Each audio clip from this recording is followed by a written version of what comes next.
Obrigado, Emerson. Eu queria começar aqui, na verdade, antes de agradecer, e juntar a homenagem à professora Maria Paula. Eu, assim, alô, alô, obrigado, né? Antes de até cumprimentar a organização, cumprimentar a homenageada, né, que mais do que parceiro de pesquisa, é amiga, há algum tempo, é, é, e traz uma nova forma de pensar. Vou falar muito brevemente sobre o que muda na gente, conviver com a Maria Paula. Eu queria agradecer na pessoa do Emerson, do Paulo, da Vanice e do Leandro, e aí agradecer todas as instituições, a rede, a organização, de uma forma bastante breve, né? Minha origem, antes de fazer pesquisa de direito, era programador. E por conta disso, assim, eu faço a pesquisa empírica quantitativa há muito tempo. E é uma tarefa muito solitária, né? Para mim, o trabalho surgia quando eu lá, engalfinhado com o modelo econométrico, com a literatura, fazia uma boa ideia, saía com rascunho de uma produção que era você, um coautor, dois no máximo. E uma das coisas que eu aprendi, que é da própria ideia do espírito gregário da Maria Paula, é daquilo de, olha, a ideia não precisa estar acabada, a gente pode desenvolver ela em conjunto. É uma frase que eu já ouvi dela e já me pego repetindo, eu acho que tem alguma coisa aqui nesse sentido. E aí você discute uma primeira ideia, chega a conclusão que está errada, a maior parte das vezes a gente está errado, e aí se começa a desenvolver, e a ideia da própria produção coletiva, e também de não estabelecer um marco, olha, que é muito daquela segurança, talvez a falta de segurança do pesquisador, eu só vou até aqui porque aqui eu conheço bem. Quando a gente começava a entrar, eu falei, eu acho que pode ter alguma coisa ali, eu não entendo nada disso, nós vamos aí discutir e alguma coisa daí sai. Eu falo já há algum tempo, né, meus alunos sabem disso, né, quase 10 anos eu falo, os alunos escrevem o famoso capítulo 4 da tese de livre docência da professora Maria Paula, onde está sugerida uma metodologia. Na verdade, eu lembro que desde a primeira leitura, eu tenho o primeiro, eu estou atualizando ali, mas eu tenho o primeiro exemplar que é cheio de anotações, teses que foram me ocorrendo já da primeira leitura, de uma segunda leitura, de uma terceira leitura. Eu queria concentrar em torno dessa ideia, dessa discussão. A gente, quando está falando de um método de políticas públicas, né, em direito e políticas públicas, o que nós estamos imaginando aqui é encontrar regularidades, tentar expandir o que a gente encontra em determinadas pesquisas, em determinadas situações, para outras. E eu acho que isso tem uma particularidade que eu quero ver se explora ao final, que muitas vezes o conhecimento que a gente tem de uma política pública ou de um arranjo jurídico institucional numa política pública, ele não é exatamente aplicável ao segundo contexto, né? Quando a gente sai por exemplo, da área de saúde, que você está testando algo muito simples e direto, que é a cloroquina funciona ou não funciona, a vacina de mRNA funciona ou não funciona, quando a gente passa para políticas públicas e quando a gente passa, um pouco além disso, para o estudo dos arranjos jurídicos institucionais e políticas públicas, você tem uma variabilidade muito grande. Então, na verdade, você nunca vai conseguir reproduzir uma situação de uma política pública. O que você vai conseguir fazer é tentar inferir, de alguma forma, como que aqueles contextos diferentes, porque em política pública, em direito de política pública, do contexto conta muito, qual que é o provável resultado num contexto diferente. E, para isso, a gente precisa fazer as generalizações.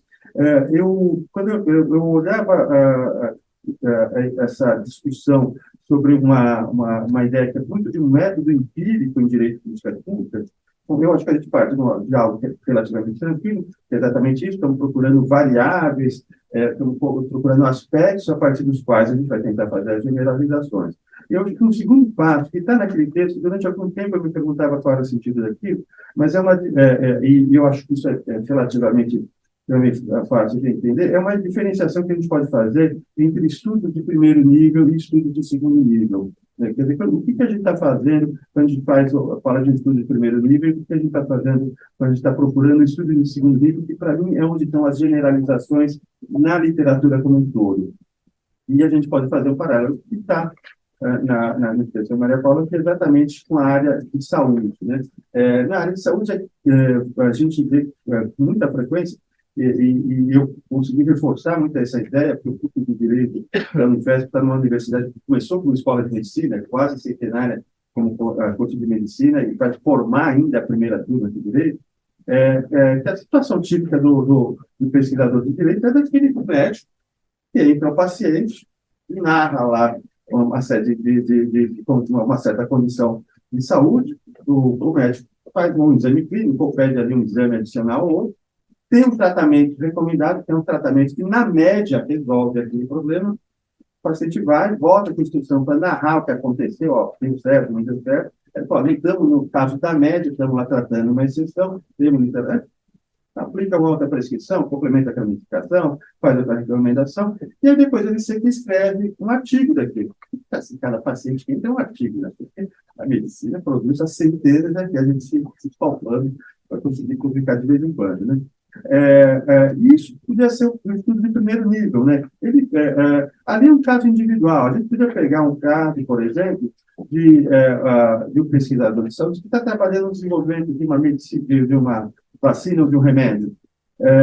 Ele pode fazer o que a gente chama lá de ensaio clínico, né? E pegar lá um grupo, dependendo da situação, esse grupo é muito pequeno, então lá 10, 12, 15 pacientes, para alguns eu dou tratamento, para outros eu dou placebo, e vejo que resultado eu tenho daquilo. E aí, então, estudo de primeiro nível, estou testando a eficácia, não num caso individual clínico, mas um ensaio clínico de alcance, pode ser até de um alcance grande, né? A gente fala de ensaios clínicos de terceira fase em produção de medicamentos, você normalmente está falando de uma amostragem de milhares, e o fato de a gente estar lidando com milhares de pacientes não quer dizer que a gente ainda não esteja testando num único estudo aquilo. O problema que surgiu na saúde, que a gente vai botar também no direito, é tentar sistematizar os achados nos diferentes ensaios clínicos e nos diferentes estudos clínicos. Por exemplo, eu descobri se a variação de populações, se sucessivos testes com a vacina de microRNA garantem uma proteção mais efetiva ou não, saber se para cada um daqueles casos clínicos, que resultado geral eu posso tirar daquilo. Então, é sistematizar de uma forma mais geral. E, de novo, a sistematização na área de saúde é muito mais simples. Você está falando muito assim, você tem um medicamento, você tem um efeito esperado, você tem um tratamento, você tem um efeito esperado, as condições que isso varia são muito conhecidas, a situação clínica do paciente antes de começar o tratamento, são condições pré-existentes, a adesão ou não do paciente ao tratamento, então é um ambiente muito mais controlado. A gente traz isso para direito de política pública, nós abrimos uma caixa de Pandora de interações, efeitos, contextos diferentes. Mas, nesse ponto, quer dizer, o que eu fiz aqui foi diferenciar, então, os estudos de primeiro nível e estudos de segundo nível. Eu lembro que durante algum tempo eu fiquei engalfinhado com esse problema, com essa ideia de onde que eu aplico um método de inferência causal que eu escolha, né? Onde que eu vou aplicar uma possibilidade de fazer generalização. Eu costumava chamar isso de econometria antes, aí de tanto de advogado saindo andando para ser econometria, e procurar economista, né? Aí a gente pode chamar isso de jurimetria, aí você pega, consegue atenção, porque se é jurimetria é algo possivelmente eu queria saber, aí eu volto para perguntar talvez um pouquinho do que se trata, né? Mas aonde que eu aplicaria essa? E aí são vários, né? Análise de regressão, ANOVA, áreas de curva, você tem uma função, aí tem tantos métodos quanto você queira para fazer esse tipo de teste, onde você está tentando fazer uma conexão entre um tratamento, uma prescrição e um resultado, né? E eu lembro que no começo eu achava que essa generalização eu ia fazer em segundo nível, é conseguir saber de todos os ensaios clínicos que resultados se produzem. É, é, Está minha fonte, uma cobra, tinha mordido, tem que fazer isso agora, não consigo. Bom, e aí, depois de um tempo, na verdade, eu consegui fazer essa diferenciação, percebendo que, na verdade, você pode fazer referência tanto em primeiro nível, que é o que eu estava acostumado a fazer, quanto em segundo nível. Em primeiro nível, no estudo lá clínico, você vai comparar a média lá do quem recebeu placebo, um resultado qualquer, nível de creatinina, o que for, com o que não recebeu, né? E nos estudos de políticas públicas de primeiro nível, você vai fazer a mesma coisa. Aqui, cinco exemplos muito rápido, né? Eu tenho lá uma pesquisadora que está olhando, por exemplo, o efeito do Ciências Sem Fronteiras. ela podia fazer essa pesquisa, na verdade, pegando uma amostra de estudantes que foram enviados. Eles deveriam comparar com o que não for e medir qualquer outra variável de resultado, né? E aqui eu acho que é um parênteses importante exatamente isso. Eu vejo muitas vezes na pesquisa em direito de políticas públicas, alguém preocupada com o meio.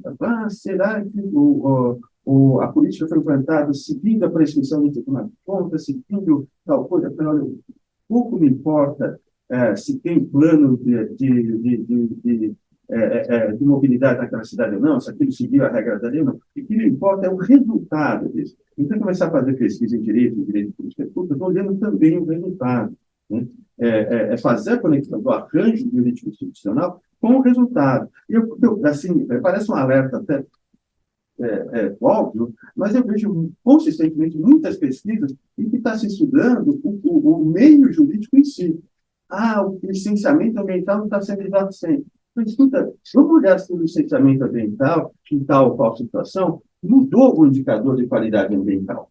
Isso tem um bom trabalho que está fazendo exatamente isso. E aí você tem um estudo de primeiro nível, onde você vai fazer diferente. Pega uma amostra de pedidos de licenciamento, e testa alguma variável de resultado, como, por exemplo, a duração do processo de licenciamento, possibilidade de litígio ou não, custo desse processo de licenciamento, e aí você vai usar é possível usar, na verdade, é comum usar quando a gente olha isso em outras áreas, economia, ciência política, em outras áreas, uma ferramenta de inferência para fazer isso. No caso do licenciamento ambiental, fiz isso há quase 10 anos, usando uma ferramenta que se chama de análise de sobrevivência, que também está ligada a ver a duração de alguma coisa, né? Isso é uma ferramenta de inferência usada no estudo de primeiro nível. Se a gente fosse levar a gente já fez. E aqui eu acho que, de alguma forma, já estou falando de possibilidades na agenda nacional de pesquisa, né? A gente, quando está falando de licenciamento também, então, estamos olhando uma figura muito específica, um ato administrativo polêmica sobre o que é a natureza do licenciamento é grande, mas se a gente está falando lá de uma política como a ausência sem fronteiras, que pode estar sentado em meio, uma função de forma diferente. Tem uma outra pesquisa que a gente está olhando o impacto da regulação, através do decreto, da lei anticorrupção, e mudando a forma de se estabelecer punições. E ele me disse aqui que tem algum impacto, estamos olhando uma outra ferramenta, que é um decreto. Numa outra pesquisa, nós estamos olhando no arranjo de concessões de rodovias, uma mudança no arranjo contratual, e aí estamos em contratos administrativos, se aquilo tem algum impacto na eficiência daquele contrato ou não. Então, quer dizer, em cada situação dessas, nós estamos examinando, nós podemos examinar um outro arranjo, que é, por exemplo, da política de mobilidade. Nós estamos examinando se a política de mobilidade muda alguma coisa na prestação de serviço de mobilidade, e aí começa a adentrar algo importante na fala aqui, com direito de disso, para que ninguém se perca aqui, mas que eu fui falando agora de 5 projetos diferentes, que eram 5 instrumentos jurídicos diferentes. E seria muito tentador a gente imaginar que o que a gente está examinando são institutos jurídicos e o impacto daquilo numa política pública ou não. Eu acho que a natureza da relação nossa com o direito é diferente disso. Fazer isso seria entender que a política pública se resume aos instrumentos jurídicos. E a natureza desses próprios instrumentos, ela muda bastante. Eu vou deixar isso para falar em 2 ou 3 minutos ao final, mas vou concluir o raciocínio em relação ao primeiro e segundo nível. Quando a gente fala de estudos de segundo nível, a preocupação é encontrar alguma ferramenta, alguma forma de sistematizar o conhecimento, por exemplo, nos diversos estudos que foram olhar o impacto do licenciamento ambiental. Falei que eu fiz aqui há 10 anos, falei que tem um grupo de pesquisador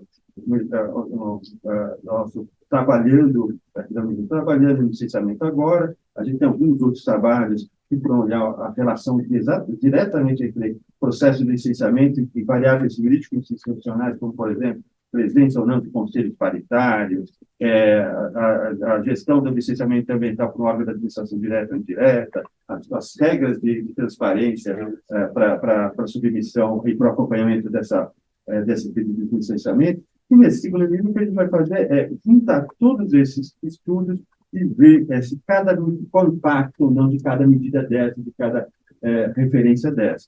E aí a gente está à procura de métodos para fazer isso. O método que eu comecei a sugerir, e eu acho que não é o único, acho que a gente vai encontrar uma caixa de ferramentas metodológicas para lidar com isso, mas e teve iniciado lá com a área de saúde, o problema de generalização dos ensaios clínicos, dos estudos clínicos na saúde, foi resolvido em grande parte com o que a gente chama de revisão sistemática. Eu vejo muita gente confundir revisão sistemática com revisão bibliográfica. Revisão sistemática é um termo que tem muito uso na saúde e é uma forma organizada de se olhar, se escolher variáveis, na verdade, se escolhe variáveis, a gente começa definindo uma questão e a se avaliar sistematicamente os resultados numa ampla literatura. Se essa literatura for homogênea o suficiente, você consegue, na verdade, ao invés de olhar os resultados dessas pesquisas, simplesmente pegar as amostras em cada um desses estudos, juntar numa grande amostra e fazer esse teste novamente. Essa segunda possibilidade é o que a gente chama de meta-análise. Né? Tem um pesquisador do Reino Unido, está perto da aposentadoria, né? Toda vez que entra na página dele, ele remete, você fala, estou cansado, fale com meus orientados, que é o Ray Paulson. Tem uma obra que ele fala de uma revisão realista, uma abordagem realista para a revisão sistemática. A revisão sistemática, como está propondo, como está proposta na área de saúde, ela requer uma questão muito focada. E é importante a questão focada, porque é o que permite você evitar um viés do pesquisador. Quando você mergulha, o erro comum que eu vejo em revisão sistemática é se fazer a revisão sem se olhar, sem ter uma questão em mente. Quando vira uma mera coleção ad hoc de evidências, você está fazendo a pesquisa ao contrário. A pesquisa é muito importante para você desdobrar aquilo ao final. Eu queria, sobre isso eu já comecei a escrever, tem um primeiro artigo, é um artigo de congresso, a Jéssica, pesquisadora nossa, no Centro de Ordem Econômica, escrevemos tentando ser didático a respeito de como se faz uma revisão sistemática, e tentando estabelecer a ligação disso com a nossa abordagem de direito e políticas públicas. Estou voltando a escrever sobre isso, pelo menos mais 2 outros artigos. Eu queria, já aqui na parte final, fazer uma última consideração sobre essa relação do direito com o direito e políticas públicas. Isso é algo que ainda trabalha, é uma ideia assim, que está dentro daquela conceitos que aprende com a Maria Paula de como pensar coletivamente sobre isso, e eu já vi várias vezes que o Emiliano acabou falando disso um pouco, olha, não vamos entender o direito como mera ferramenta, vamos reduzir a política pública ao direito. Eu penso muito qual será a relação do direito com as políticas públicas. A primeira constatação que eu fiz em algo que a gente está trabalhando é que, na origem, a expressão direito e políticas públicas estava muito relacionada com a própria ideia de manifestação do Estado. É difícil separar no começo, principalmente a partir da literatura do Harold Lasswell, que é precursor, que é pai fundador da área de políticas públicas, de forma geral, você dizer que existe alguma diferenciação entre política pública e a expressão direito e políticas públicas. Eu me perguntava por que isso aconteceria, e aí surge, às vezes, a proposta de que o direito é um léxico para isso, o direito é uma linguagem, etc, etc. E eu, pensando de ontem para hoje, na verdade, o insight que me veio de ontem para hoje, eu pensava na área de economia. Né? Na área de economia, ninguém fica discutindo o papel da matemática na economia, a relação daquilo, se a matemática é instrumental ou não. E você vê aquilo sendo discutido de várias formas: a economia matemática, a estatística matemática. E ninguém está lá preocupado, olhando, não, isso está sendo formado dessa ou daquela forma. Aquilo, na verdade, é a própria linguagem que aqui se manifesta. Né? E as políticas públicas não existem. Na verdade, muitas coisas no mundo faz. Quando a gente está falando de ação de governo, só vai existir se você estiver exercendo aquilo através de uma ferramenta que é jurídica. Poderia alongar um pouco mais isso, mas vou contar uma última história que ilustrava esse ponto. Eu estava tentando dar para os alunos, até eu reparar que forma parte daquele dia só com o avô deles falando, que eu não fiz isso, meus alunos faria isso com vocês. Lembrar uma história de Sebastião Neri, isso para ilustrar o direito que coloca as políticas no mundo do que é possível de ser estudado. Sebastião Neri contava a história do Danton Coelho, que foi ministro do Trabalho de Getúlio Vargas, por poucos meses se demitiu. Ele encontrou o Tufik Matar, que era um médico, um monte de políticos, né? E que era amigo do Jânio. E aí, o Jânio tinha acabado de ser eleito, ele falou: olha, toma cuidado com o Jânio, senão o Jânio renuncia. Tá, 6 milhões de votos e tal. Não, vocês não sabem a história toda. Estava eu, Stilac Leal, ministro da Guerra, e ele, o Pedroso Horta, que era ministro da Justiça do Jânio Quadros. Pedroso Horta quase foi chefe do gabinete civil lá da Getúlio, acabou não sendo, né? E a gente fez um plano quando a UDN começou a atacar ele, que era assim: o Getúlio ia lá fazer um discurso duro contra a UDN e tem que arranhar. Ia lá para São Borja, dizendo: não faço mais, não brinco mais. Mas tem o pulo do gato. Não sei qual que é o pulo do gato e tal. E Getúlio renunciou, e aí eles ficaram sabendo qual era o pulo do gato. E o pulo do gato era que Getúlio Vargas ia para São Borja, mas nunca ia assinar uma renúncia. Porque assim renunciou, acabou, né? Unilateral, etc. Ele ia lá fazer uma greve branca de presidente e com isso tentar subjugar a Câmara e o Senado.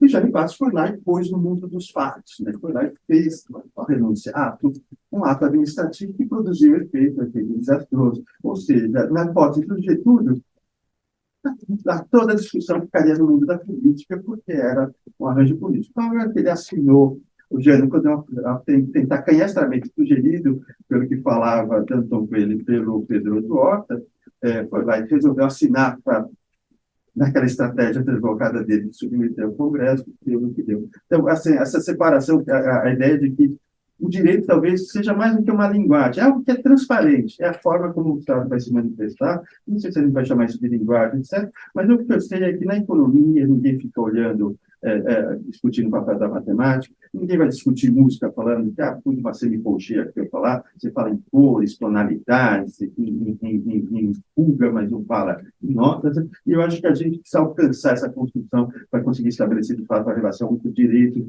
e políticas públicas a partir daí construir a metodologia. De novo, agradecer a todos os organizadores e, de novo, minhas homenagens à professora Maria Paula.